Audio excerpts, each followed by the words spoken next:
Hey, what's up, guys? We have Deepti Kannapan here to talk about climate change. She also wrote a book recently called Fire's Ally, which is about climate change. So how's it going, Deepti? How you doing today? Good. How are you? I'm good. So can you tell us a little bit about yourself first, and then we'll go from there? Yeah, I'm a writer, an artist, a climate activist, and an engineer. And I recently wrote my first fiction book, which is Fire's Ally. It's a YA fantasy climate fiction. So it has climate themes, but it's mostly addressed through the magic in this world. And it's an optimistic problem solving sort of book. So hopefully, if you've been feeling defeated about climate change, seeing the characters deal with their version of climate change will help you feel like you can do something. Yeah, and then also I forgot to mention that you did a TEDx talk. Was the TEDx talk fully on climate change, or was it on your book, or what was the talk on specifically? Yeah, I did watch a little bit of the beginning, and I saw that there was a good amount of view, like 40,000 views or something, which is cool. Yeah, it's a big deal. yeah, thanks. So I gave that talk a couple of years ago before I'd finished writing the book. And it was about, so the title of the talk is The Climate Movement Needs Your Creativity, Not Your Guilt. And so it's kind of about how can we address climate change as a kind of collective response, and where do you fit into that? And so it's kind of putting more emphasis on giving creative solutions and kind of looking at the problem and trying to find the whole space of possibilities rather than starting from the ones that were usually presented, which is, kind of discouraging and feels futile, stuff like tote bags and recycling and all of that. We kind of start there. And it feels like A, it's not going to do anything, and B, hard to do because you're trying to change your lifestyle in a system that doesn't really support that. So we're trying to start from kind of the bigger picture and finding out things that could actually work using your creative thinking, and then finding ways to plug into that. Okay, cool. And I'd say, I mean, I totally understand where you're coming from, and I agree with it. With most things, even this, with it needs your art, not your guilt.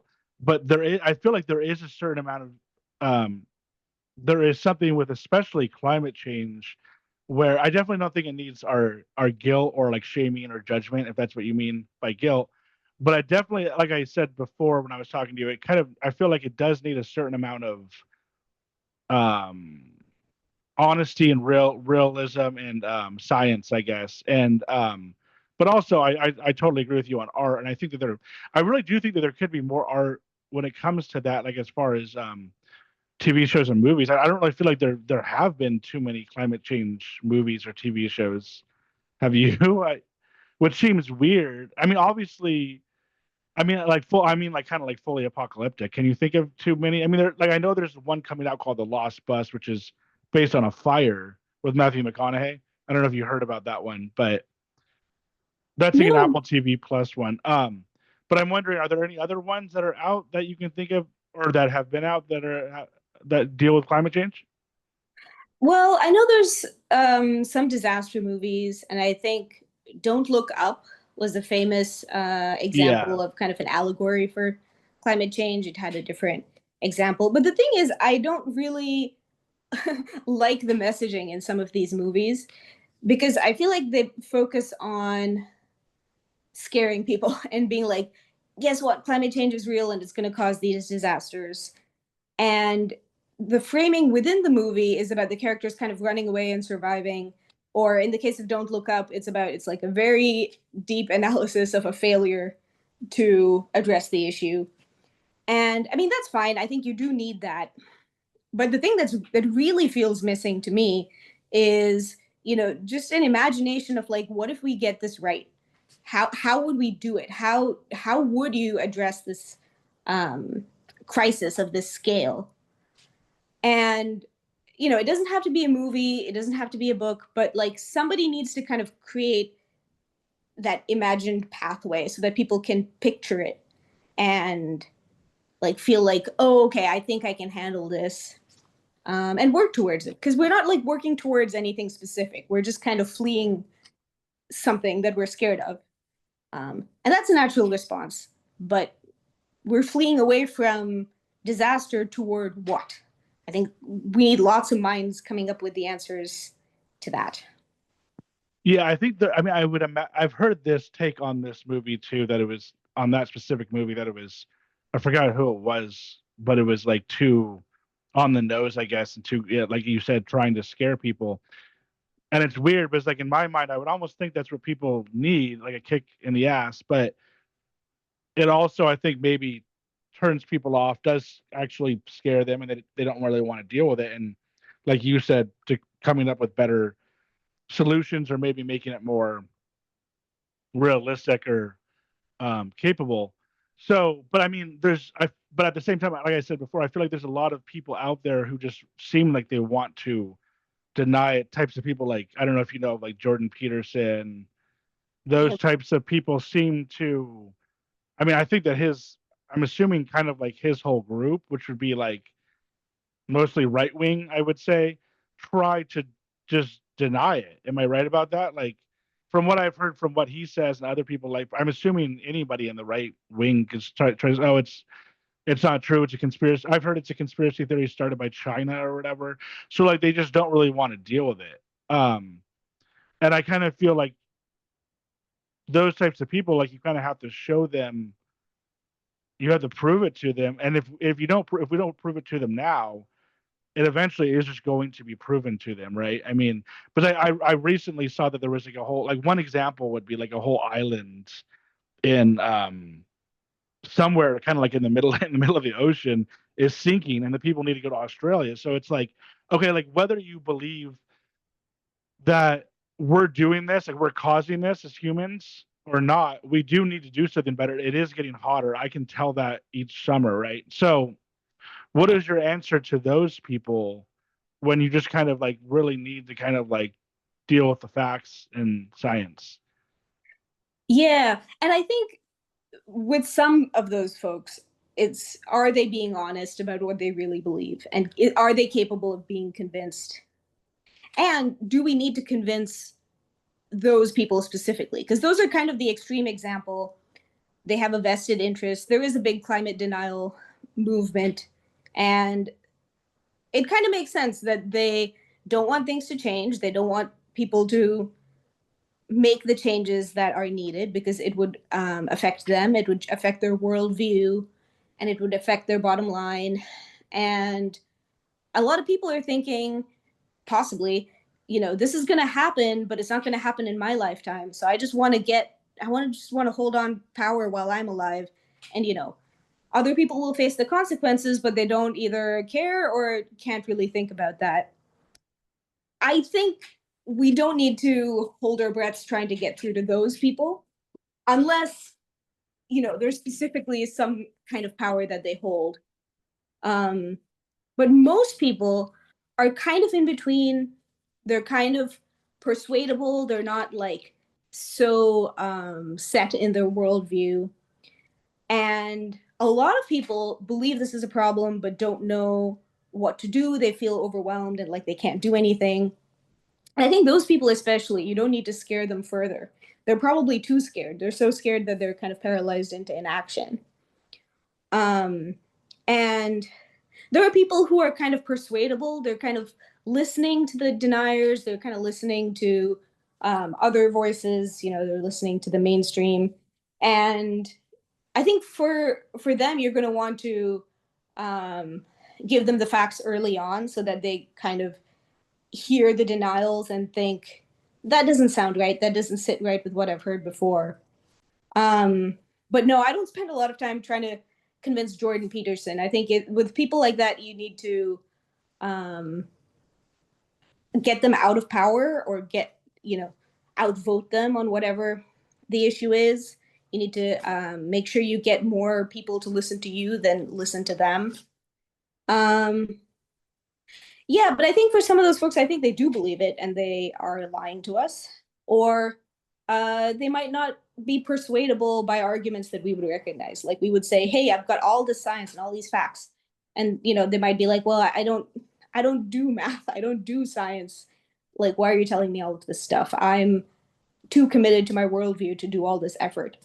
Um, So yeah, I think I kind of question the premise of like, do we need to spend effort convincing people who are kind of committed to a worldview that doesn't match this? Yeah, that's kind of crazy to think though that like because I mean I've heard that like a good amount recently where they're these YouTubers or whatever you want to call them at this point, philosophers or whatever, um, are kind of BSing what they really think to, I guess, gain money because their fan base is Republican or whatever. Which seems crazy to me, but it's like there's this so if he really believes in I almost said coronavirus, but that was a whole issue too. But if he really believes in climate change or he really believes this massive thing is coming, and then you say, "Oh, well, I'm just going to pretend it doesn't exist, and I'm going to tell all my millions of fans," that's like a big issue. But let's just get into the science first. And then first of all, you are an engineer, and then where did you go to college? Yeah, so I went to the University of California, Santa Barbara for a master's in engineering. And before that, I was in the Indian Institute of Science for my undergrad in engineering. Oh, okay, cool. My friend went to UCSB. It's a nice school. I imagine that would be was that a pretty difficult master's or even like a bachelor's to get? Yeah, I mean, I had to, I had to try pretty hard to get in. I had to, you know, get my GPA up and stuff. So I guess. Okay, cool. So let's just start before we get into like what other people are saying or whatever. Let's get into the science of it. So, like you said, I'm not like I might not be really worried about it. Maybe you, I don't know, your age. But obviously, like I have kids. Like we said, like I said, Jordan Peterson, he has kids. They have kids. Or sorry, I don't have kids. But if I had like I'm like thinking about it, but I'm almost like, do I really want to have kids in this climate, and not only with climate change, but with everything else going on. Everybody is constantly, almost everybody agrees that like everything's kind of going to shit. But what's funny is I actually don't really totally agree with that. I think that things have always been bad. If anything, I think that things are better, but I still believe that there are things going bad, obviously. Um, so in terms of just how, like, when do we, when the first question would be, when do we project things really kind of hitting the fan? I know that things are already getting hotter and hotter, but when do you see things really kind of, where it's kind of like, wake up, we need to start moving, mass migration and all that kind of stuff? Or what do you see the actually like maybe like the timeline of now until 2050, Yeah. 2100 or whatever? So I've seen various projections. So I like to read these reports that come out of the UN and the IPCC and the conferences that happen every year, because they kind of give you like a measured, no fluff summary of all the research, and it tends to kind of lag. There's newer stuff coming out, and they tend to kind of stick with what's established and known. And so I tend to look at these graphs, and you see them kind of going. There's different paths forward, right? Like if we do one thing, the temperature would go one way, and all of these things we have to do is like kind of now, like nowish in the next couple of years, and the next couple of decades. It's kind of a very uh, high leverage time to change things. But you kind of see there are graphs that go.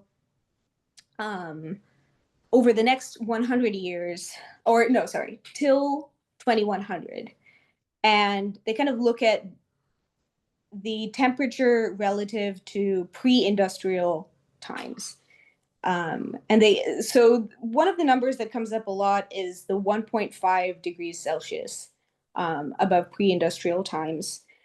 And when will we cross that in the next 80 years? And there are different possibilities. One of the kind of bad possibilities, if we really mess up now, is that we would go to about, I think it was around 4 degrees above the old temperatures within the next 100 years. And that is pretty bad. Like, that's when you start hearing, um, the really catastrophic outcomes of extinctions and, wars and uninhabitable areas. Um, Even just 4 degrees on average above. yes. So if like today it's 90 degrees here where I am, if it's just 94 on average, that would be a massive thing.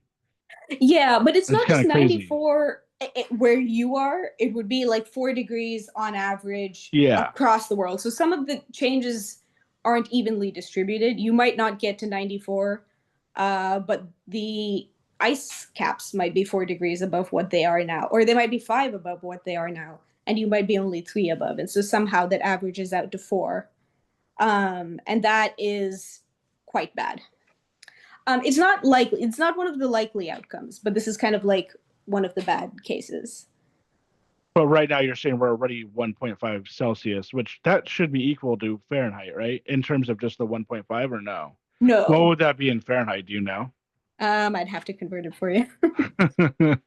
It's I fine if you don't know, but this was I pretty much own, I don't know if you work with, do you usually work with Celsius? Is that like a A lot of science thing? science stuff isn't. Yeah. Yeah. I'm gonna find it out for you. Just so Yeah, but whenever people say Celsius, they'll be like it's 50 degrees Celsius or whatever. I have no clue what that is in Fahrenheit. But in terms of just the number alone, I would almost think that they would be similar, right? Not necessarily the, you would do 1.5 times 9 divided by 5. So what is that? 0.3 times 9, 2.7. so instead of 1.5 degrees Celsius, I would be thinking 2.7 degrees. And it's already gone up that much since before the industrial age. So, Well, it's pretty close, but that was the target that people set as like, let's try to not exceed that. We kind of are exceeding it. Um, and some of the graphs I was looking at for the projections for kind of if we get a few things right was like it might cross 1.5 degrees for a while and then come back down. And I think that's kind of what we're aiming for at this point because we've kind of missed the boat on never crossing 1.5, but we can still kind of go over and come back if we, cut our emissions and take pretty big changes.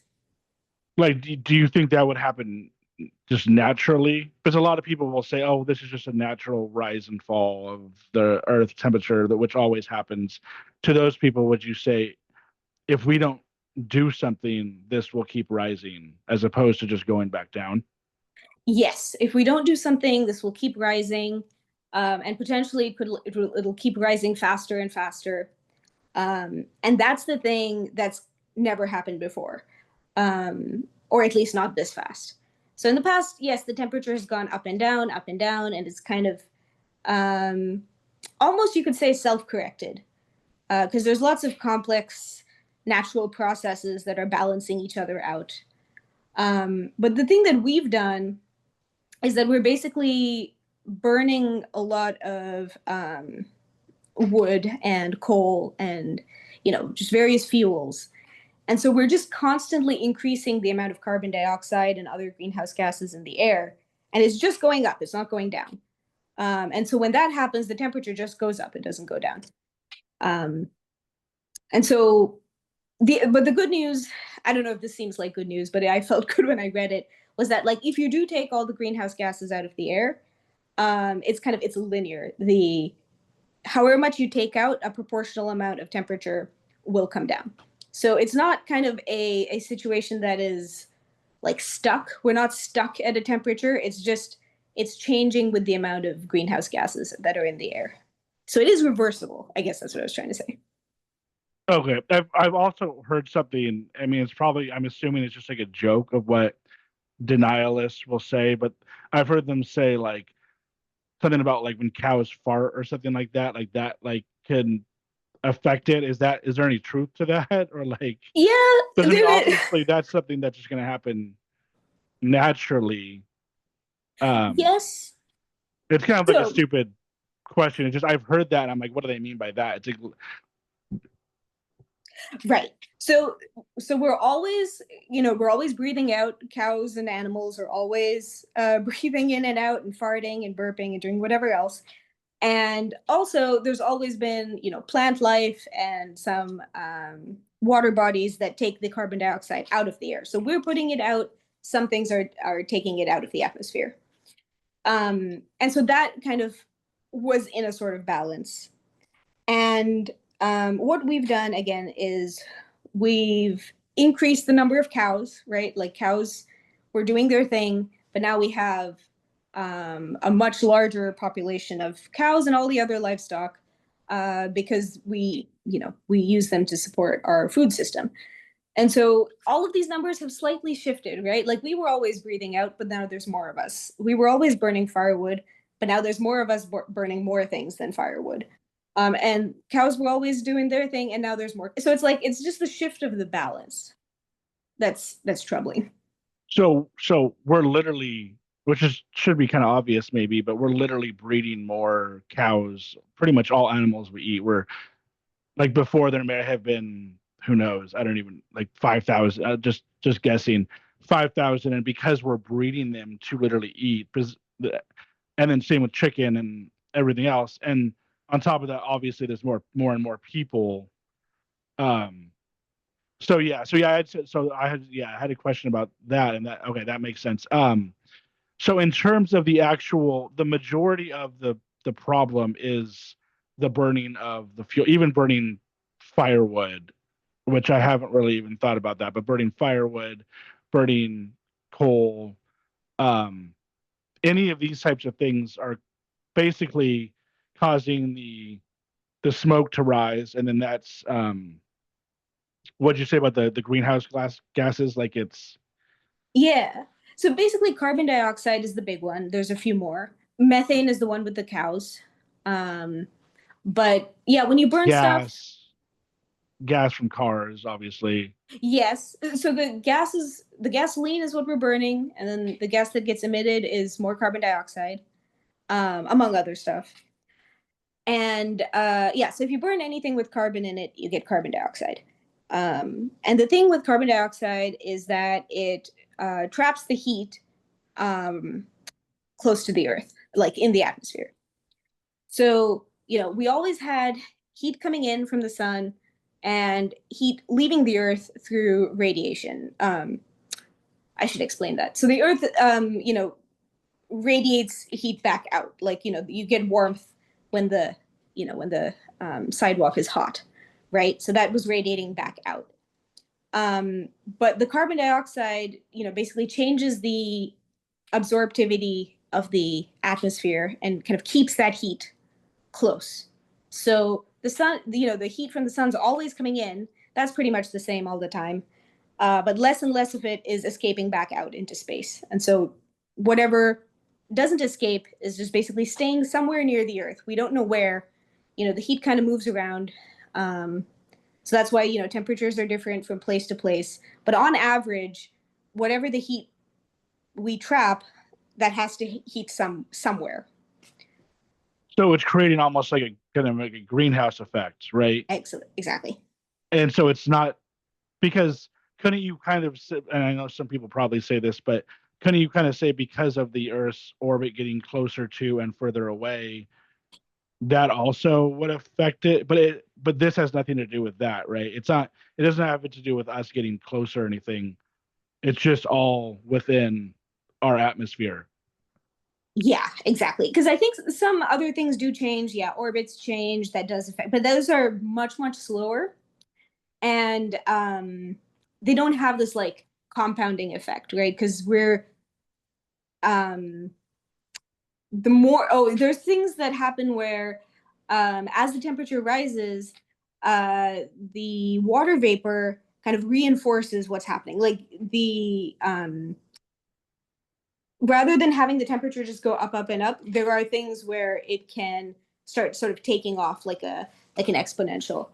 Um, and those are a little harder to explain. I don't think I could explain them, but there are basically tipping points and things that you have to worry about as the temperatures go up. So again, the slow changes in orbit and stuff like that wouldn't cause these problems. Okay, so we're not dealing with kind of like I guess it would be like an anti-ice age type thing where it's like, but the ice age just came about, I'm assuming because we were for further away from the sun, right? Or even in the past when things have gotten like extremely hot or extremely cold, that must have been some sort of astronomical event, right? Or maybe even like a something hitting Earth. Or what did the ice age come from? Or maybe like a massive heat wave, because we've had those before, obviously, right? Where those just Yeah. natural events that obviously we had no part of as we weren't around. But Yeah, and I think some of that is triggered by the Earth's orbit changing slightly. There's a lot of causes. yeah, I'm not up on it.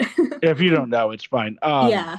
So as far as like what we're doing now, and maybe even specific companies, like when if somebody, I don't even really. That's the thing is I don't really know, and I never seem to get the answer. I mean, obviously I could probably look it up, but in terms of companies like Amazon, all the companies pretty much, but um are they like massively even Apple, Tesla? Well, Tesla's trying to obviously make it better, right? But then any massive company, let's just say Amazon or whatever, are they massively contributing to it, and how so? Like just by having their building and then all the cars delivering, like what are they doing that's causing it? Yeah, so a lot of industrial sectors contribute in different ways, right? So running your factories, you're burning fuels. Transportation, you're burning fuels. When you kind of change the use of the land, like if you are using land for something other than vegetation, then that vegetation was helping by taking carbon dioxide out of the air. So now it's not doing that anymore. And so there's kind of a complicated calculation or accounting you can do to say like how are these different things um, ending up with more emissions. And the thing is, it's like on a simple level, you could say, well, if you're not actually physically burning a fuel, then you're not doing anything. But you're not causing um, emissions. But what you do kind of affects the industry, like what you buy affects what's getting made. Um, how you make it affects, how the power plants need to respond. So there's all these like different things. If you're using electricity, then typically, at least in the past, that was coming from uh, a coal-fired generator somewhere. Um, and so, just by plugging something in, you could say you're kind of indirectly causing someone somewhere to burn a fuel. Um, and I'm not crazy about this framing. Like, I don't like to um, guilt people for plugging something in or buying something off Amazon, because you could say, "Oh, you bought something off Amazon, so Amazon has money, and now they're using it to make stuff, and that's causing emissions," and that is true. But I think the way I prefer to approach it is like all our industries have to change, and in the meanwhile, you are kind of dependent on those industries, and you are responsible for not wasting stuff and not purchasing unnecessary stuff. Um, but more than that, I feel like what are the ways you are causing the industry to change um, in positive ways or negative ways? So I'm a big fan of like thinking of it as like a system changing or the economy changing.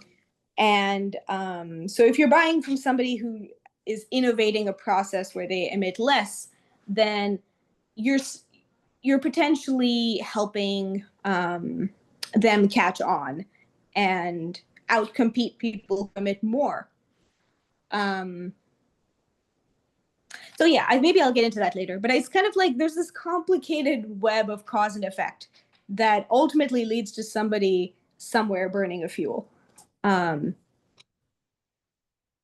and we don't even always know what that is. It's hard to know what the supply chain is. Like if you bought something on Amazon, they might have wastefully kind of shipped it from here to Southeast Asia, done some manufacturing there. Then maybe I'll start over. I dropped something. They might have shipped it around the world a number of times as part of their supply chain and burned fuels along the way, and you wouldn't even know. So yeah, there's kind of a lot of opacity and like stuff that isn't clear behind what we buy. Yeah, the only issue that I have with kind of like what you said was, and I don't think that you're wrong. It's just more of like the question I have, I guess, would be is if instead of using Amazon or even Walmart or whatever, like we just went back to like mom and pop shops, so there was like a bunch of mom and pop shops or whatever, wouldn't it kind of still add up to the same amount? Because like you kind of almost need the individuals, I guess, either less individuals or individuals to be buying less, or like just not like completely flooding the system or whatever. But even if we were using mom and pop shops who maybe they themselves were using less, as a whole, it might kind of add up to what Amazon is doing, right? Or no? Would you say it would be better to be having smaller mom and pop shops all around? You know what I mean? Yeah, I mean, I don't think it's necessarily better. I think generally redesigning the supply chain, like if your mom and pop shop was buying local and had like a short path to how they get stuff to you, then that is better than them, just driving around the city a bunch of times, like from one warehouse to another. Um, but if you are, having this big system where you have warehouses all over the place, and you have, a fleet of trucks and stuff, you could redesign your routes to be more efficient. So it doesn't always just like add up the same. It's kind of like case by case. You can optimize at all these levels and be like, hey, I'm going to take the shortest route. I'm going to use an electric fleet. I'm going to make sure my electric fleet is powered by a renewable power plant. Um, and I'm going to avoid material waste. I'm going to use materials that are um, biodegradable or infinitely recyclable, or something that doesn't just like go into there are all these into a landfill. So there are all these like little bits of waste in the supply chain that you could eliminate, and some of those get better when you're kind of a small mom and pop shop. But some of them actually it helps to be a big company, because you can have this economy of scale, and you don't need to have a million different like machining facilities. You just have the one. So Yeah. so it kind of like it takes a lot of design and ingenuity to kind of find these efficient ways to do business without emitting as much. Yeah. And like when you use one bigger company, it might almost be under more scrutiny in a sense. Like you said, for one, they're a bigger company, so they should be able to kind of figure out better ways of doing things as a whole because they're one giant company, and then also um more eyes on them, and then also the government maybe saying, okay, like you got to do it this way or whatever. Do you think that I'm kind of keep using Amazon, but just using them as an example. Do you think that a company like them or Jeff Bezos even himself cares about this problem? Do you think he kind of like thinks, how am I going to do this? Or do you think he's just kind of like, I'm going to try and get as much money as possible. I don't really care about destroying the planet, you know? Yeah, And I don't it's know how you would know that besides if he's said something about it. You know what I mean? But I don't know if he has, if he's talked about it or anything. yeah, and I'll bet if he has talked about it, he has said he does care, because that's what people say. Yeah. And I think there's levels of caring. Like if you cared so much that this was your top priority, and you were putting all your ingenuity and resources and all your best people on trying to figure out how I'm going to um, decrease the negative impact of my company, then I think things would look different than they currently do. So, kind of based on their actions, I don't think they care to the extent I would like them to, where they're saying like, we're on this. This is our big goal to crack this, and we're putting all our innovation on it.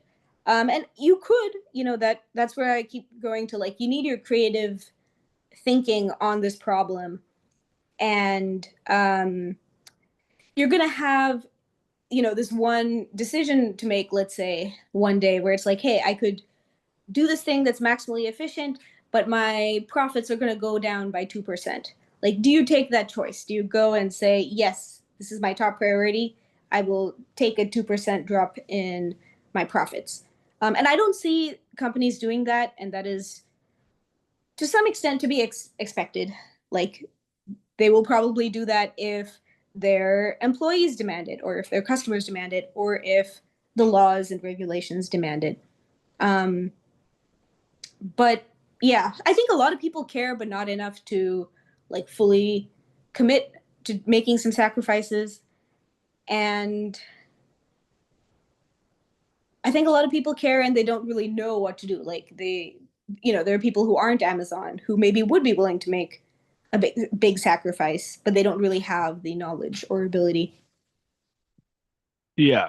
And in terms of the energy itself, energy is kind of like interesting to me. I don't really know too much about it, but like we kind of mentioned, um so like the way that we get energy is by pretty much burning fuel, right? Whether that be, and fuel could be, like we said, wood or coal or gas. I don't think people use wood much anymore, but theoretically, wood would be a problem. At But yeah, some mostly. point, yeah, it's probably like a slower process or whatever. I don't know. But what are the main, um,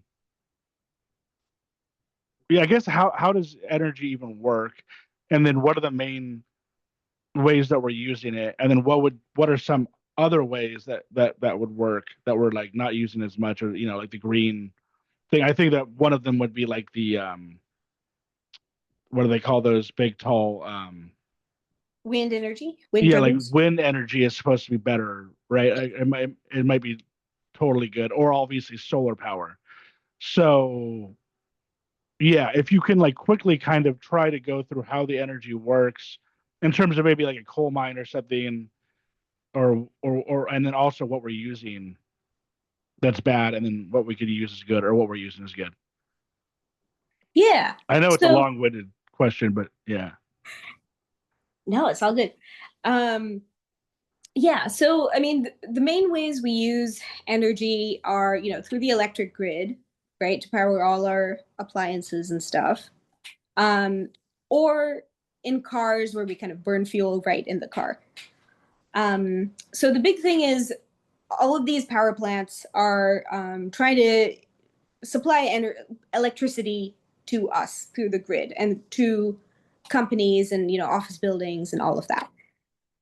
So the thing they mainly do is they run generators, which is like kind of like a motor working backwards.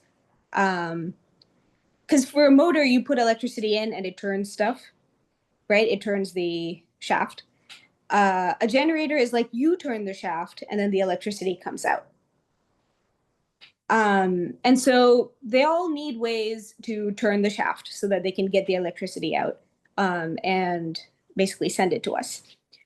So the way you turn the shaft is you have I believe it's a turbine, like basically a thing that spins, and you kind of pass steam or gas or something over it. And so you've got heat, um, that causes the air or gas or whatever to move, and it turns the turbine, and then you get the electricity out. So that's basically what people are doing in traditional power plants. I believe I got that right. It's been a little while since I studied this. Um, and there are other ways to get electricity. So a wind turbine is like that. You turn your turbine, but you don't have to heat anything, and so you don't have to burn anything. You just use the wind that's already moving, and so you turn the generator, you get your electricity. Solar is even simpler. You don't have to turn anything. You have solar cells that have kind of an interesting like chemistry and material properties where heat hits them and they tend to give out electricity. So you just take that, you store it in a battery for when you need it, and you put it on the grid.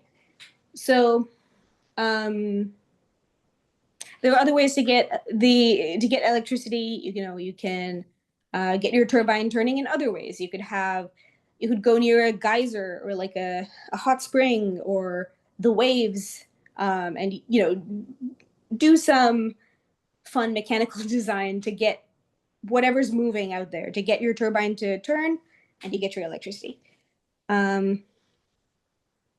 So that's basically like we want to be able to get electricity without having to burn stuff. Oh, and you got nuclear. Nuclear basically, I believe, gets you the heat in other ways. You have just like a nuclear reaction, and that causes heat, and you use that to turn your turbine. But yeah, so we're kind of like always looking for different ways to get electricity without having to burn stuff. Because whenever you burn anything, you're putting gases out. So ideally, you just don't want to do that, even if it's something that emits less than what we currently use.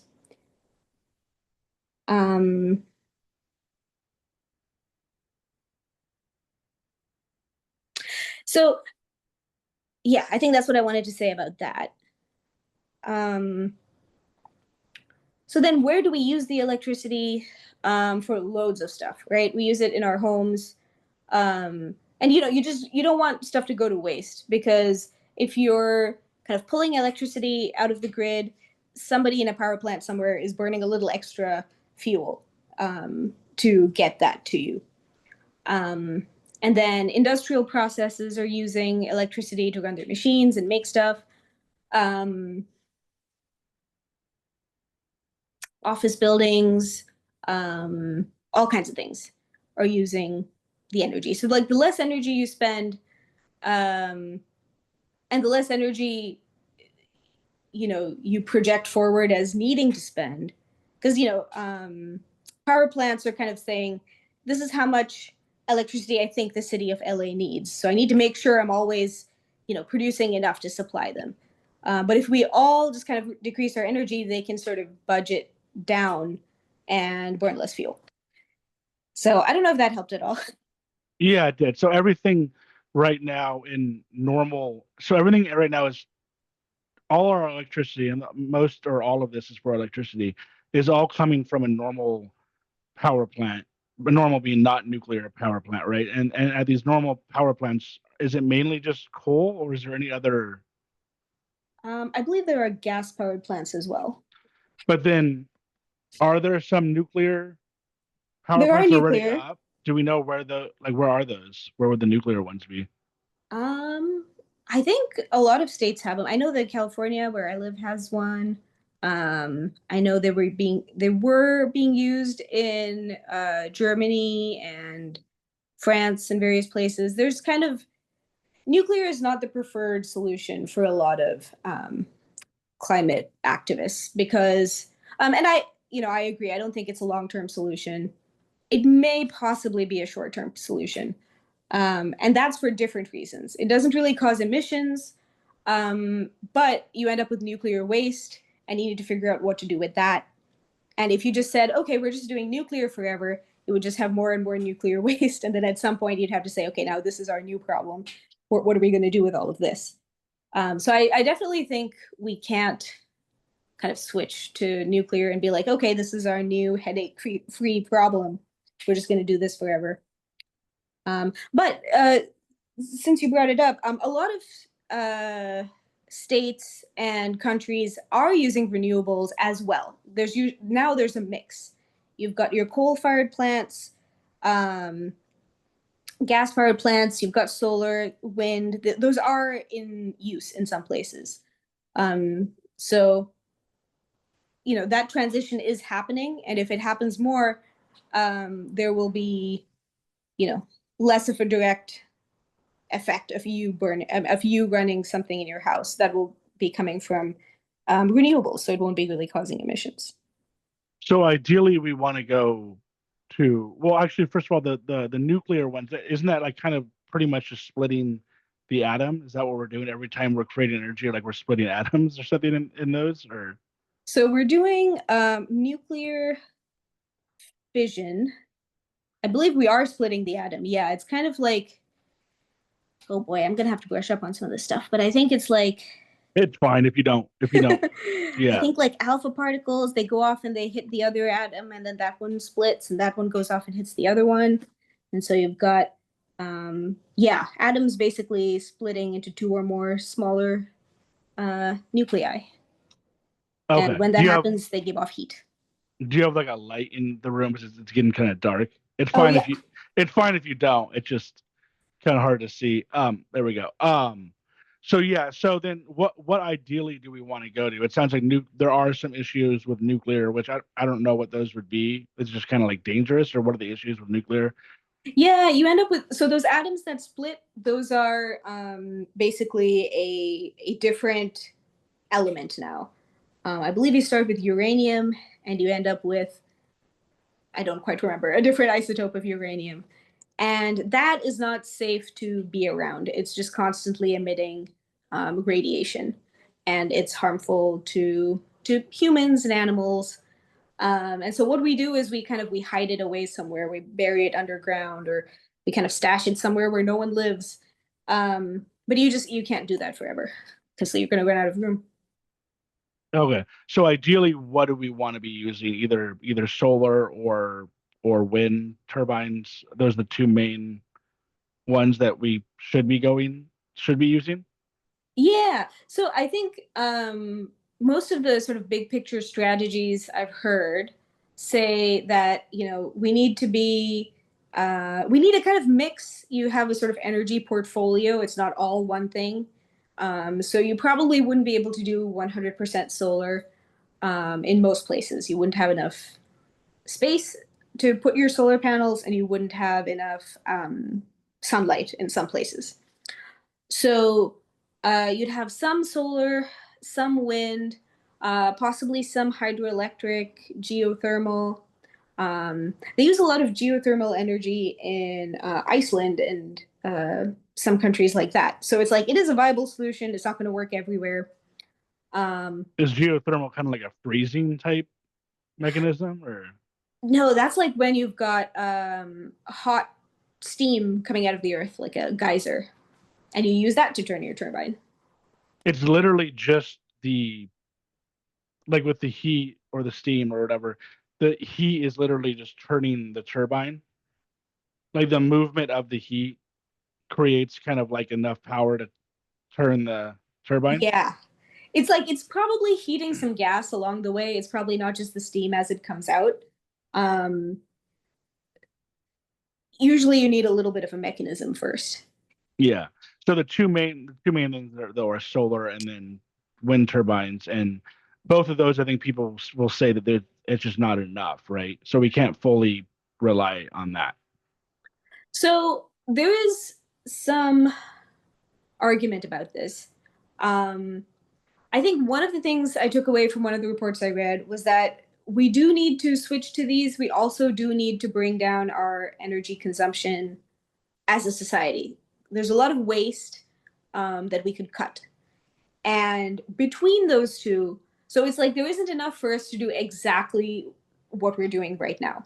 But if we cut back our energy use to some extent, and we built up these renewables, um, you know, scientists and experts believe that those two, we can make those ends meet. So there is enough, we think. But I think part of the problem now with actually doing it would be that like if we do lower the energy usage, we would be able to do that. The problem is though is most likely not enough people will do that unless it's kind of like a forced thing. And I don't think we've gotten to the point yet where anyone's really forcing it, right? Yeah. I would say that, well, when I say we need to cut back, I'm not just talking about like you and me, regular people, turning off the lights at home. We should do that. We shouldn't be wasting electricity, but it's also um, companies, changing their processes, uh, finding efficiencies in how they run their machines. Um, avoiding some of the really wasteful stuff they do where they ship stuff back and forth across the earth unnecessarily, where, just a little bit of planning could prevent that. Um, so there are bigger savings to be made there, and it doesn't involve as many people. Like, we don't need to ask every single person to go turn off their lights. We can ask a few companies to change their processes. But you are right. There's not um, as much of a willingness as we would like to see. So there does need to be pressure from regulation, from their customers demanding that they do these things, and even employees. Employees tend to, want to feel good about their work, so they sometimes pressure their company. But none of it's automatic. Like, they're not just going to do it. There needs to be a reason for them to do it. Yeah, so I think that's like kind of part of the problem is like everybody kind of knows about it, everybody's kind of talking about it, but no one's really doing actually, well, that I know of, no one's really actually doing anything about it. And by that I mean more of like the government. I don't really even know what would have to happen. Like if the government would have to step in and say, hey, I know everyone's kind of trying to do something, but they're not doing enough, and the government would have to step in to do that. So the way that I kind of like look at things, or that I'm honestly looking at things now, is like I don't see much change. Like I said, unless there is change going on that I don't know about, or unless we kind of figure things out, like we I think are trying to do with like electric vehicles and stuff like that. So if things kind of stay the same, kind of going back to the original question, let's just say things don't change, where do you see things going in, by 2050, 2100? I mean, do you think 2050 is enough time to be like shit's really gonna hit the fan by then? I think so. Yeah. And then at that point, what would the world look like? Do you think it's just gonna be more fires everywhere, people having to move away from the coast? And that's, I mean, that's literally only 25 years, so that will be within our lifetime. So, I mean, we're already obviously seeing, I don't know where you are, but are you in California? Or? Yeah. Yeah, we're already obviously seeing fires everywhere. Or, I mean, it's just going to get worse and worse every year to the point where it's almost unlivable. And then, yeah, then what are we going to do? Are people going to start moving inland from the coast and trying to move to better areas? I mean, we might even, if I would assume that we could, at this point, we might even be able to build like some sort of, um, I don't even know, like domes or something. Like, are we going to get to the point, or maybe even like weather control type? Do you think we're kind of close to that? Well, so the thing is, there are two big things, two big strategies that I hear about a lot. There's mitigation, which is where you try to stop the temperature from going up, so you work on the emissions and all of that. And then there's adaptation, which is where you say the temperature is going up. How do we still live? Like, do we build domes? Do we build kind of cooling stations for where people can go when there's a heat wave? Um, and the thing is, it's kind of not either or. You have to do both because the temperature is going up and it is going to keep going up, even if we do a lot of good stuff. Because the good stuff we do now will not kick in immediately. The temperature will still be rising. Um, or you could say, I will give up on the on stopping the temperature rising. We're just going to adapt. But you actually aren't going to be able to do that either because, you adapt to one temperature, but the temperature just keeps going up and up and up. So you might say, okay, now I can survive a 3-degree rise. We did all this adaptation, we moved, we did all of this stuff. But then you haven't stopped emitting. So you're going to have 4 degrees, 5 degrees, 6 degrees. So it's just going to keep going forever until you stop it. So you have to do both, which is kind of like a tough thing for people to wrap their heads around sometimes because it's like I really hope I can stop climate change in my lifetime is what is something people could say, but it's like you're going to stop some problems, but you're still going to face climate change in your lifetime. Um, and you might say, well, I give up on climate change. Well, then you're basically giving up on survival, because it's going to beat your adaptation methods unless you deal with the other problem. So you kind of have to like look at both problems together and think of them as like one thing, where you're trying to keep the temperature down to a level that you can adapt to, if that's your priority. Yeah, and then even if we do come up with stuff for ourselves, like obviously like the animals will still be killed off, and then we won't have any animals. So it just, and then on top of that, like if we only really have 25 years, and then by 2100, what do you? I mean, if stuff just stays the same, 2100 is just totally It's totally hard to gone. predict. Yeah, it's hard to predict exactly, because a lot of these things are kind of like, we can predict what will happen in our world. But if the world keeps changing and becoming unrecognizable, then we have no point of reference to predict what would happen in that world. So once we start getting into like what would happen in like 300 years if we did nothing, it's like we have no idea. I mean, somebody might, but I certainly don't know. Um, so basically, the do nothing situation is pretty bad. Um, and we don't even know how bad it's going to get. But I don't think that we're really on the path to the do nothing situation right now. We're on kind of the do maybe a little situation, and possibly growing. Like, I feel like the movement um, it has opportunities to have a, like a more of an impact on the path we take. Um, so you were saying like, there might be changes that you're not seeing, or stuff that's happening that people are doing that you're not seeing. Um, I think there is. I've found that like the more I read up on this topic, um, the more I find problems, but I also see like little victories in places. Like some states somewhere, you know, a group of activists succeed in getting um, a regulation passed, and a lot of the big economies, like the big state economies, the big economies around the world, like in Europe and stuff, are actually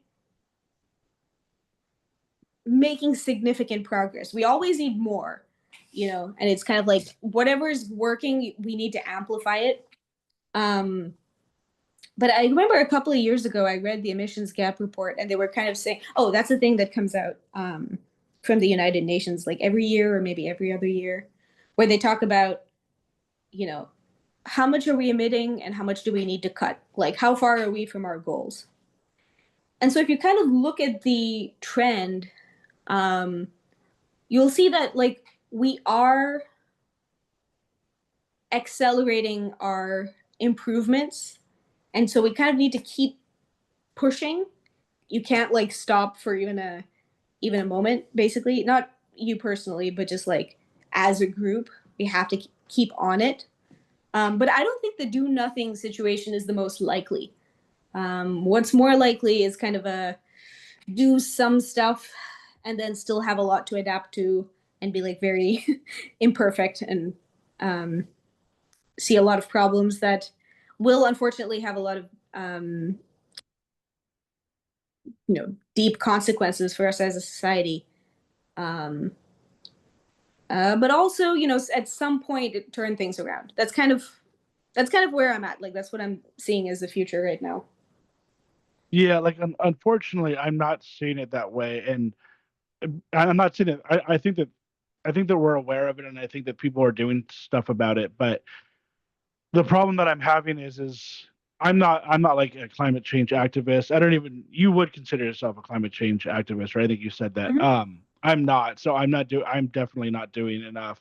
I like to think that I'm kind of like a minimalist when it comes to stuff, and I try to avoid big companies like Amazon, and I don't really, I tend to think that what they're doing is bad, um, but at the same time, I'm not completely like boycotting anything. But if I listen to people who do actually believe in climate change, somebody like maybe like a Sam Harris, and Sam Harris, Mhm. he'll have somebody on and they'll talk about it and they'll be like, man, it's really shit's in the fan. And I mean, we might live through it, but our kids probably won't, unless we do something about it.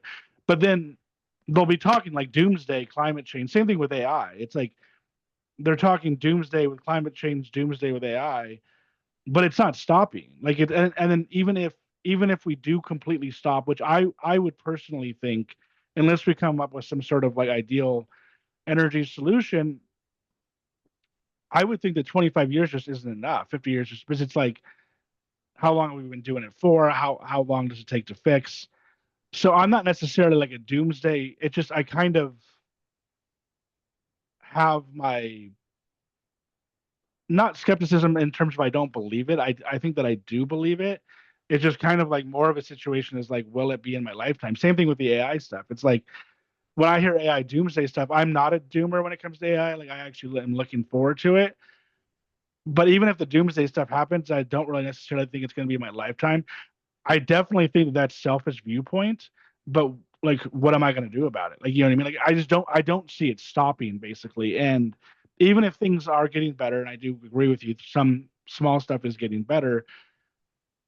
I just don't see like Amazon as a whole or whatever companies are really like destroying the planet as stopping. And unfortunately, I think it's going to literally take a situation because nobody like Jeff Bezos, Elon Musk, all like the top dogs, nobody wants to live in that world, even if they have their own like castle or whatever. Nobody wants to live in that world, I would hope. So I think that eventually it's going to get to a point where we can no longer just deal with it, and then something will happen. So I think hopefully we'll be able to fix it by then. Hopefully that'll come sooner than later. Hopefully I'm not wrong, but I don't think it's stopping anytime soon. Is there a specific place to that you'd want to live if shit really hit the fan? Like, would it kind of be like the center of the country or something? Like, where would everybody move to? You know what I mean? You know, there isn't really a place that's not going to be affected, is the thing. Um, you probably aren't going to want to live near the equator.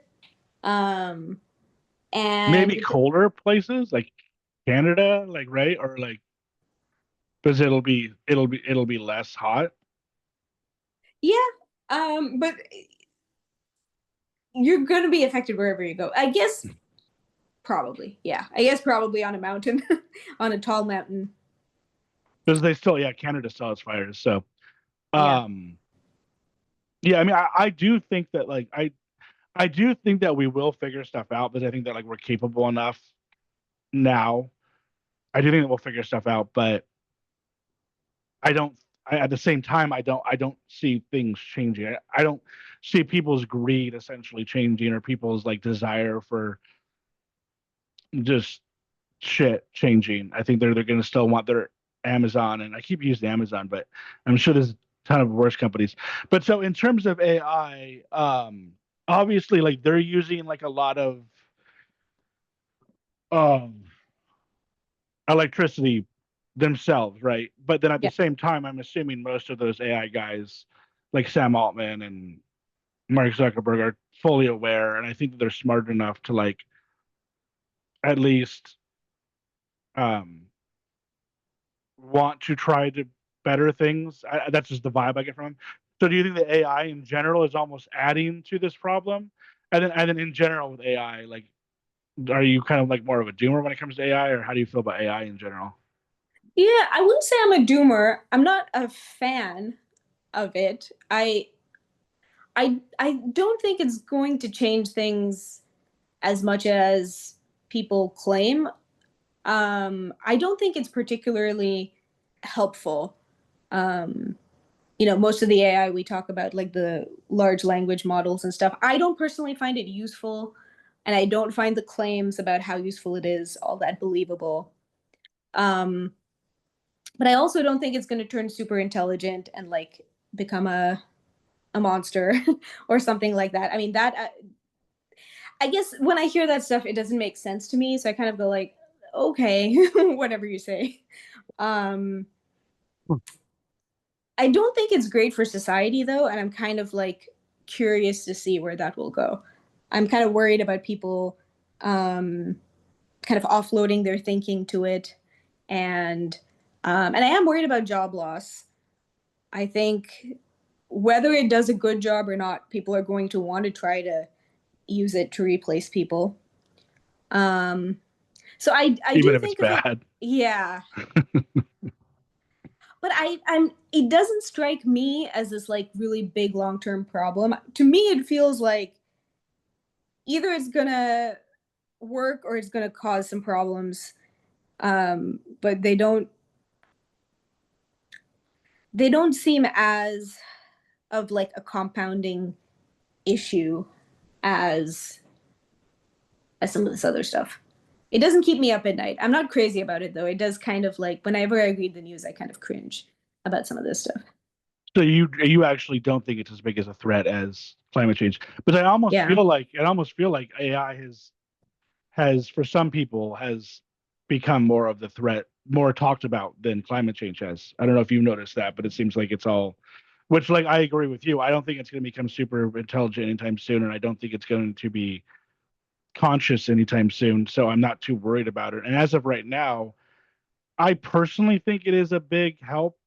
But I don't like to like write. Obviously, you do because you're a writer, but I'm not like big on like writing. So, and I do YouTube videos, and I've been using it to do YouTube videos. So if I can just, even though I know that is kind of like a way of cheating, if I can use that to either write me something out or summarize something for me or whatever, or create pictures or videos, that is definitely, I'm able to use it for that reason. But in terms of the climate change thing, I mean, they're obviously using a massive amount of energy. So I mean, they must just be worsening the climate change, I'm assuming, right?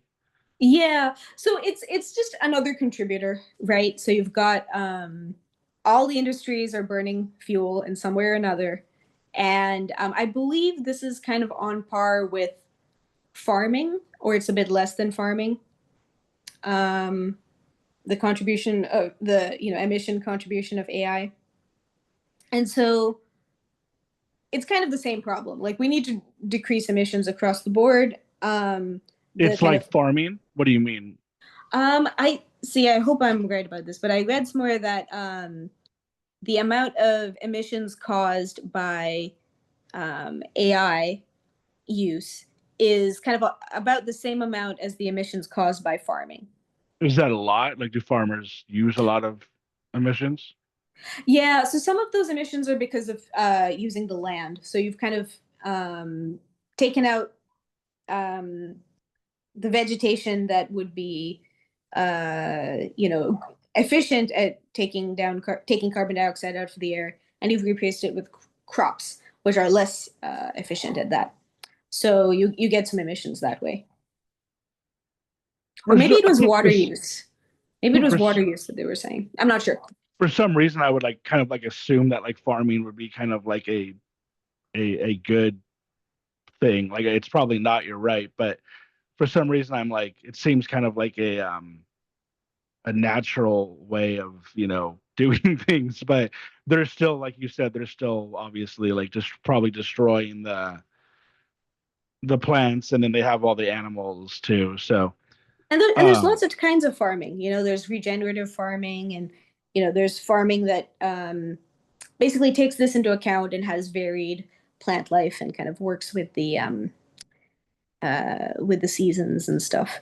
So farming doesn't have to be harmful, um, but the way a lot of it is done does cause a lot of emissions. do you think that the AI guys, the top guys, do you think that they're I mean, or I guess, do you think that the AI itself may come up with solutions to fix the problem? Do you think that it'll get to that point where it's smart enough to like come up with? But they're saying that it's supposed to, it could come up with ways of solving diseases or whatever else. Maybe climate change is one of them. Yeah, so AI is used in a lot of different ways. There's a lot of different AI models that like basically look for patterns. And I think it's what's referred to as AI and machine learning.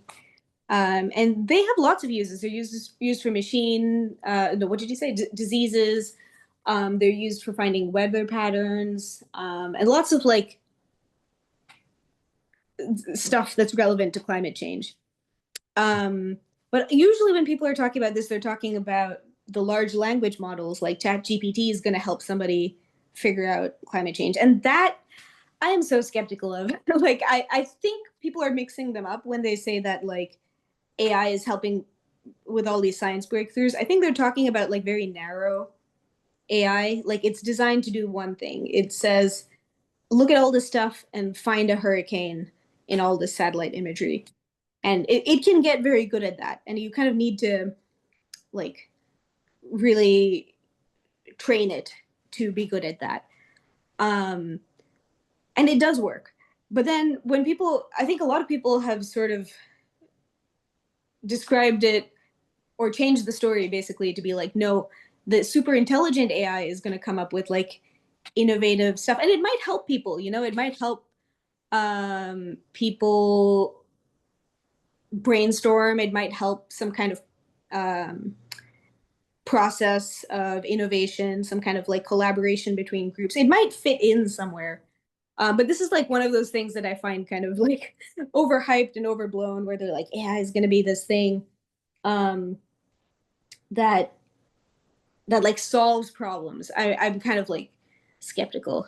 Like it can't even answer like really basic questions, so I kind of don't see it. Do you guys use it at like your work? Yeah, I think people use it mostly for um, summarizing. I think that is actually a good use of it. You were talking about summarizing stuff and kind of scanning through large documents and finding stuff as kind of a research tool. I think it makes sense, and I know that we do use it. I personally don't a whole lot, just because I have a workflow that works for me, and I don't want to change it. Um, and AI doesn't really fit in there somehow yet. I don't know. Maybe I'll use it for something. It just hasn't come up yet.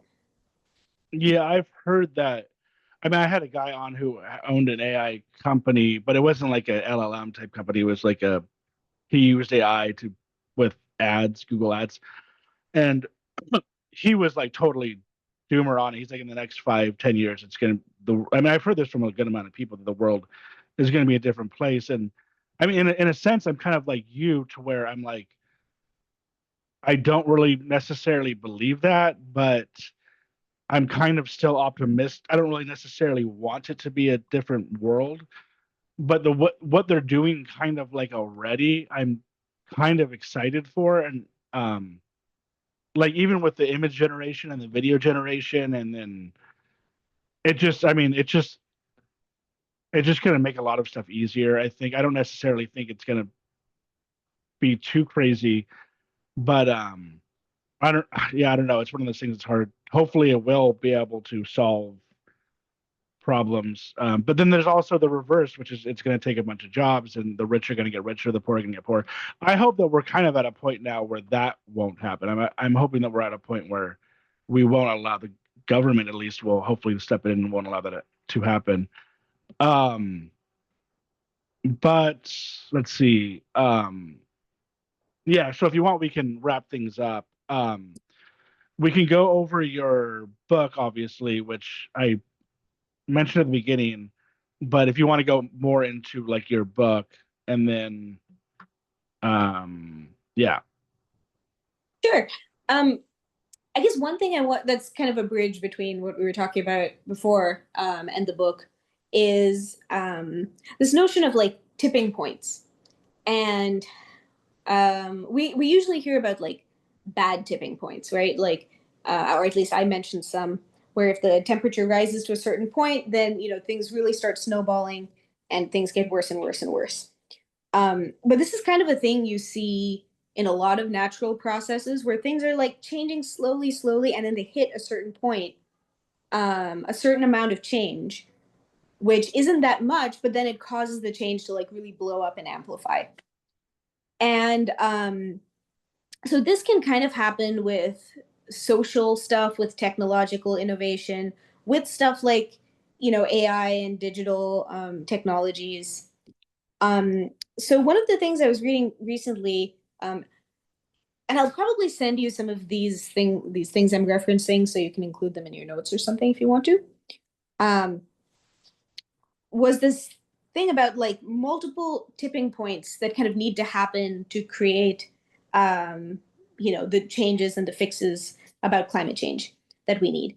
And so there's kind of like cultural changes, technological improvements, regulations, um, and you know these multiple areas where you can kind of have these interrelated tipping points. Like if one bit of progress in one area can sort of have a domino effect and positively impact the other areas, or negatively.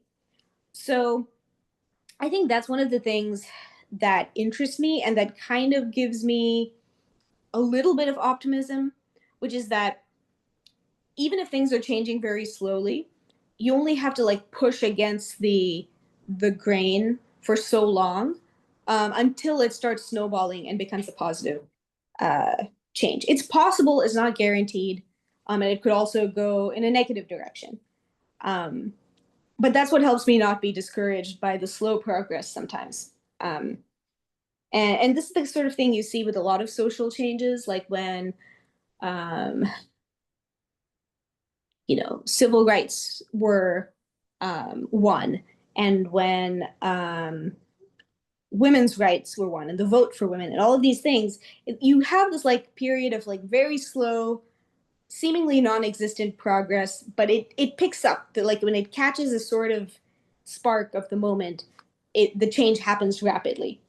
So that could happen. That's one possible future where we do manage to fix things fast, even though we kind of dragged our feet and they took a long time and no one wanted to change. But once we're on it, I think we have seen it happen before where we adapted fast. Um, so I kind of wanted to get people thinking about these kinds of things, thinking about what's the culture we need to have, if we solve this, right? Like, what is that future? What is um, what's holding us back right now? What are the government factors? What are the ideas that are missing? So I kind of wanted to explore these things in a fictional world, and kind of paint a positive picture, just to be a a counterbalance to all the kind of doom things, right? It's like the thing where they tell you when you're driving, don't stare at the obstacle because you'll drive towards it and you'll hit it. So like look where you're actually wanting to go. Um, yeah, so I think it's important for people to come up with all these different alternative futures. Like maybe it's going to go this way, maybe it's going to go that way. Um, you know, maybe we'll solve it through a cultural change. Maybe we'll solve it through, you know, this one brilliant invention. And like, I want to have that in our minds. Um, so anyway, yeah, so that's what I was looking for. So I kind of wrote this climate fiction, and it's set in a continent where there's this fire that's been burning for 30 years, and there's something a little bit magic about this fire. It's not going out, and it has some symbolism for stuff in our real world. And we have a society that has some real world parallels, but also it's kind of it's a different sort of society. It's kind of egalitarian, relatively. It's kind of it's got a different system of government, and it's got people who care a lot about nature, and it still has problems though. But the problems in this world are on a scale that I can sort of grapple with. Um, so What do you mean by egalitarian too? Is that like where everyone helps each other out, or what is that egalitarian? yeah, so it's kind of like the power differential is not as high. You don't have a king and a you know, someone who's at the absolute bottom of the totem pole. Like and you don't have people being controlled as much. You do have leadership, but there's a bit more fluidity, right? Like they have elections and they have people being able to change their roles and negotiations, and there isn't really patriarchy or sexism in this world. The genders are equal, and so I think we see this in a lot of like societies, like kind of social groups that you encounter, like if you're on a team somewhere or if you have a friend group. um, you know, People rise and fall in status. Like one day somebody's uh, the coolest and everyone listens to them, and maybe they just keep getting cooler over time. Um, but you do have kind of a an upward mobility where you can become cool, or you can become important, or the one who's listened to, or the one who's credible. So in this society, they're relatively more fluid. They don't have like an entrenched system of hierarchy. They still have problems, as we will find out, which they have to solve over the course of the book. But yeah, I just sort of wanted to imagine this other world, right? Like maybe we'll get there, or maybe we'll get to a completely different fictional world. Um, and yeah, so they're dealing with some kind of mystery solving, and they're trying to build some technologies, and they've got a lot of problems where they're trying to build cooperation between a group of different peoples. Um, and my protagonist is this young girl named Eleg who has some level of special powers. Everyone has powers in this world. They have kind of a perceptive magic, but hers are just a little different, and they're useful in this situation. And so she kind of has to grow as a leader and speak up in their council, and kind of become the hero that her world needs. Yeah, sounds cool. And like I said in the beginning, I feel like there definitely could be. I don't really know why they're not um making more. And I feel like I've said that to a friend, and he's like, "Oh, they are making a lot," but I don't really feel like they're necessarily specific to climate change. It's kind of like maybe like catastrophic events or something, but not necessarily climate change. Even one where there's like there's fires everywhere and the water's rising, and like people really just kind of have to like kind of like Walking Dead style, just kind of like figure shit out on their own, and everything kind of gets destroyed. You just have to, or like a water world type thing. Yeah, but overall, I am back to what you were saying before. I am overall optimistic, and like when I said, I just don't think we're going to do anything about it. I think that eventually we will. I think that we'll eventually come up with a solution. Hopefully, it's in time. But I think that like shit's really gonna kind of have to hit the fan before everybody gets on board. Because I think like half the country probably just doesn't really want to get on board. A lot of people just don't want to get on board, and but I also think that the younger generation are. I don't know how like old you are, but the younger generation is like seems to be better with this type of stuff, and they're more focused on it. I know they were a little while back. I'm kind of assuming they still are, but I don't know if you would agree with that. But Yeah. And I'm a millennial, and I think I'm a I feel millennial like too. I think, yeah. yeah, and I feel like the other thing I come back to is you don't need that many like people to be on board. You do need a lot of people, but you certainly don't need 100% of the people, right? So you don't need to find the most stubborn person out there and feel like you have to convince them, or there won't be progress.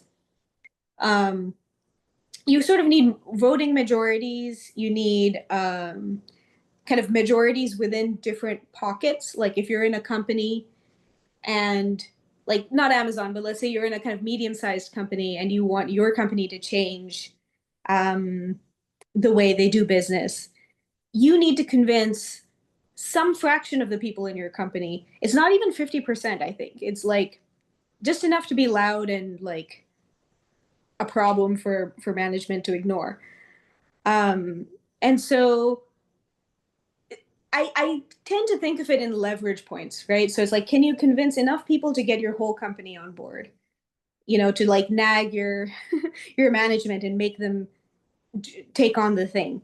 And then can you get enough companies on board to where um, it kind of is a sea change in the industry, and and so forth.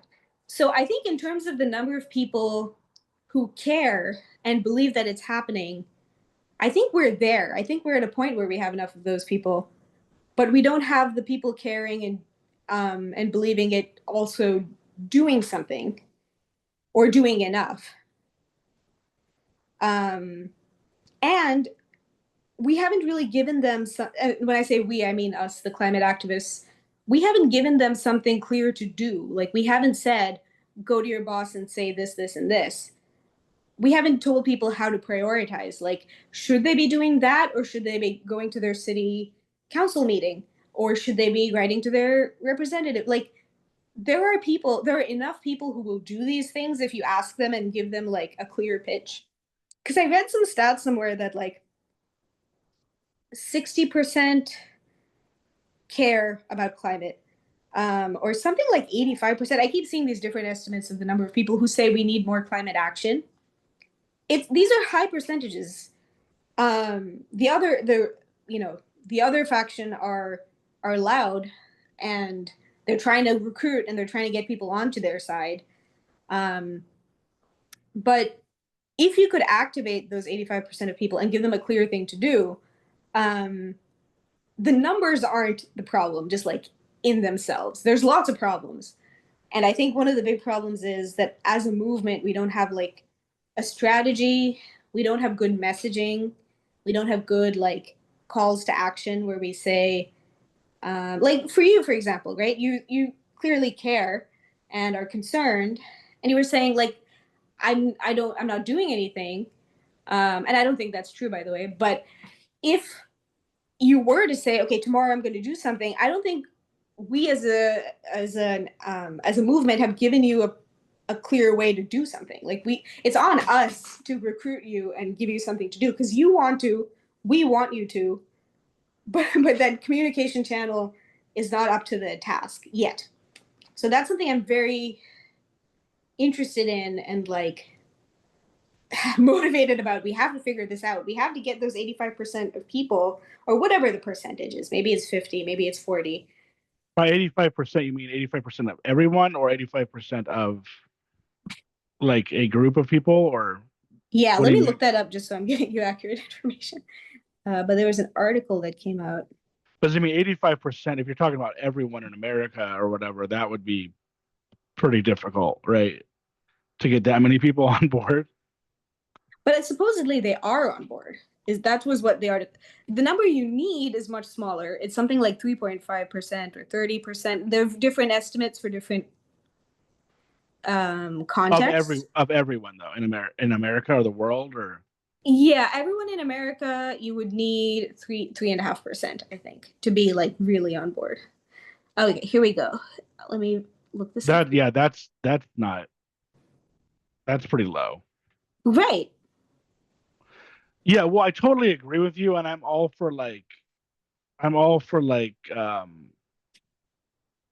tearing the system down, and like I don't like, it sounds bad, but it's like I'm all for just nah, I don't really want to say tearing the system down, but I'm all for activism in the workplace, like once again Amazon or wherever you're working. If you're unhappy for the work conditions, or yeah, like whatever links you have, if you wanted to send me after, and then I'll post them. I mean, it's fine here too, but I'm not going to be able to. Like any type of activism, I'm fine with, whether it be for climate change or working conditions or whatever. And it seems like so easy with Reddit and everything online. It seems like you could just start a group and get, like, I don't know how many people are in your group, or if you have a group. Do you have like a group a climate change activist group, or yeah? So like if you guys just started some sort of like Reddit subreddit or whatever, and got like whatever amount of people you get in there to do some actual change. Same thing if you're working somewhere. I think the hard thing is about at work. If you just go up to people and give them a pitch, um, if anybody finds out about it, like the management, like they're probably just gonna fire you. You know what I mean? So like, there's got to be some kind of like covert way of doing this. And I would probably say like, hey, everybody join this like maybe not even Reddit, maybe just like a text message thread or something, and then you could all like plan to do something. But the problem is I think it's very hard to do boycotts and stuff like that and get people together to do it. But Yeah. um, yeah, I mean, I would definitely be interested in if you guys did that. But yeah, like real quick, like going back to what you were saying before about like the book, like overall, I am and what you were trying to do, I am, and I kind of said this before, but it's like I am overall positive about things. I just think that it really takes um it's going to take something big, I think. But and same thing with AI. And the reason why I'm like that is because since this country has started, we've essentially kind of have overcame everything. And I don't really have any reason to see that change. Like, I think that we're smart enough. I think that we're good enough. And not only that, ideally to the whole world to overcome this problem. And that's just based off of what we've done before. In terms of like an ideal world, though, I know we want to end this. So, but in terms of like an ideal world, how do you see things being ideal in terms of like maybe it's like in like how the world, not the world necessarily, but the country, but that's like really all we can like really kind of focus on is the country is. I mean, do you think that like would instead of seeing capitalism the way it is now, like do you see any other type of like would you potentially want to go back to the way things were before everything, or would you want to like do some sort of maybe just make it a little bit better, or maybe instead of capitalism we do something else like you said egalitarianism or whatever? What's your ideal? Yeah. I think it kind of comes down to, I think the way we organize society, like the way we assemble and the way we form groups, um, I think a lot of it comes down to having stronger local communities. Like, you need to have a healthy neighborhood in terms of, you've got um, good relationships with your neighbors, you have enough stuff, you've got stores, you have food, you have healthy food, you have community gardens, and your neighborhoods come together to form a city, and your cities come together to form a state. And I think there's a lot that we can sort of strengthen at each of those levels, like those like relationships between individuals and the groups that they're in. I think right now some corporations have gotten very big and very powerful, and there's this like huge imbalance between them and their customers and their employees. And so we kind of see, people kind of overworking and being sort of exploited, and not really being able to control where their stuff comes from. And we see people kind of disengaged from their neighborhoods and their um, cities, and even like online communities. You can have a lot of small, healthy online communities to do stuff. But I think there are these things that have sort of become this relationship between a giant thing and an individual. So you have like the giant thing of social media, and then this one person who's like not having a good experience on it, but doesn't have any sway with it.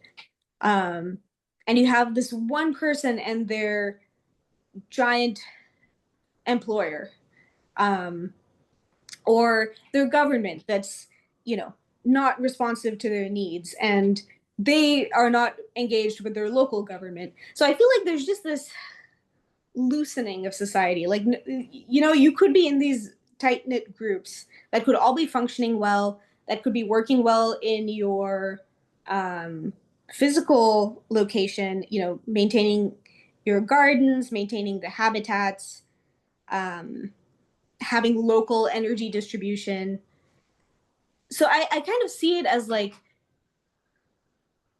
I see our society as like being made up of these like little things, these little interlinked communities that have kind of gotten loose and pulled out of shape and weakened. And so you could sort of strengthen those. Um, and I mean, I think it's probably still a version of capitalism, but it's a capitalism where the corporations haven't distorted the power dynamics. So, they're regulated. You've got safety nets. You have people who can leave their town if they, aren't fitting in well. Um, at their town, but there's economic opportunity in places. So I guess I sort of see freedom as like the ability to leave and join groups without a huge cost and without being kind of held hostage by your needs, right? You shouldn't be like, I can't quit my job because I would starve. You should be able to quit and be safe for a while, go innovate, or go try something else, go find a different job. um I think a lot of this stuff has come from us being like overly dependent on like big, powerful things. And I think we sort of need to, I guess that is egalitarianism, where you kind of decrease that power differential and you make those big, powerful things only slightly more powerful than you so that you have some leverage. I don't know if that made sense. Yeah, it did. Well, it almost sounds kind of like what I took it from it at least was like if instead of having because as of right now we kind of like we the country is kind of like a whole, and it's kind of almost hard. We are a whole, and it's kind of almost hard to like get away from that. And then within the state, it's like we're not really looking at things from a community level for sure now. It's almost like a federal level, really. But it sounds like what you're saying is like if we can, or at least start with the community, but even maybe potentially have it be like a community driven like nation as opposed to a nation because most, I mean, I'm not very close with my community, and most people I feel like aren't. But you're right. If you can start with the community, because I'm not going to be able to affect the national level, but I can start with the community and make that better. Um, right? I mean, that's what it sounds like. Yeah. Unfortunately, like I don't know if that's the hard part about everything. Is I mean, the whole thing is you definitely can like start with your community, but the problem is I think that things are just going to stay the way they are. You know what I mean? I mean, but obviously you can start. Yeah, you can start yourself with the community. Um, yeah, I was talking about it kind of like with this guy before on who he was like a liberal politician in California, or he was trying to be. He's a younger guy, and we got into the company marketing and all that kind of stuff. And for whatever reason, like I just don't really like big companies. I think it probably mainly is because I've worked for them and they treat me badly, and it's like, but for whatever reason I just have this kind of, I don't really want to say hatred towards them, but kind of just like I just don't like them. I don't like how they treat people. I don't know if that's because I've always kind of had like a lower level job. Maybe if you have a higher level job you like your job and your company more. I don't know, but and then also like working because I actually work for Amazon, and like working for Amazon you always feel like I'm working so hard and so much but making so little. But it's like you kind of assume that the guys at the top, um, like Jeff Bezos or the real high up guys, you're like, why do they get paid so much money? Like they're not doing as much as me. But that's the thing is I don't really know what they're doing. For all I know, I mean Jeff Bezos, I don't even know how if he's like really in charge anymore. But whoever's like at the top, if it almost kind of feels like the people at the top are making way more money, but almost like doing less work. And it just the whole thing just seems unfair to me. And everybody just seems to kind of like um stay in line or whatever, you know what I mean? Like just kind of like show up, do their job, be unhappy for the most part, and then leave. And it's very hard to kind of like do that to stop that. Um, but I think that we need we need to try. Um, so yeah, the lastly, I'll just ask. So I always ask at the end of the podcast, what are you into as far as like movies, music, TV shows, podcasts, books, whatever you want to throw out there? Yeah. Um, so I have two books that I really liked. I think one of them basically inspired me to start writing my book. So I'm gonna throw that out. That's my actual recommendation. The others, I'm just gonna answer the question and be like, you might not have my taste. You can watch it if you like. But the books are Uprooted and Spinning Silver by Naomi Novik. And I was like so inspired by her writing because the way she handles themes, like kind of made something click for me and like got me into reading again. Um, but there's sort of these like fairy tale uh, retellings, or even adaptations. They're not strictly sticking to the fairy tale. Um, and so, yeah, those are super fun.